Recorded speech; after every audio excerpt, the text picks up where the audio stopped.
Next வந்து Michael Jackson வந்து இறந்துட்டாரு, எப்பயோ இறந்துட்டாரு. அது இறந்துறதுக்கு முன்னாடி அவரோட ஆடியோ ஃபைல் வந்து லீக் ஆயிருந்துச்சு. அது வந்து அப்பயே கொஞ்சம் வைரலா போச்சு. அதுக்கப்புறம் அதை அப்படியே விட்டாங்க. இப்போ வந்து அந்த அவர் பேசினது எல்லாமே கொஞ்சம் ரிலேட்டபிளா இருக்கு. இந்த ஃபைல்ஸோட ரிலேட்டபிளா இருக்கு அவர் சொல்றது அப்படிங்கறத எடுத்து நான் அந்த ஆடியோவை போடுறேன்.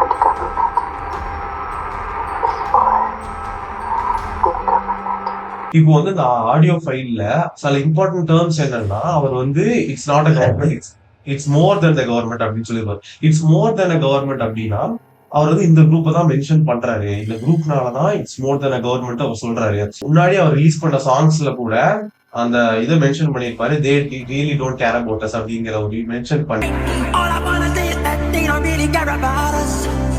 அவங்க வந்து என்ன கொல்ல பாக்குறாங்க. இந்த மாதிரி இந்த விஷயங்களை தெரிஞ்சவங்க வந்து இந்த விஷயங்களை வந்து ஷேர் பண்ணணும்னு நினைக்கிறவங்களை வந்து அவங்க வந்து அப்படியே முடக்குறாங்க அப்படிங்கிற ஒரு இது வந்து ரொம்பவே ரொம்பவே ரிலேட்டபிளாவும் நிறைய கான்ஸ்பிரசி தியரிஸ் போயிட்டு இருக்கு. அந்த தியரி நம்புற மாதிரியும் இருக்கு.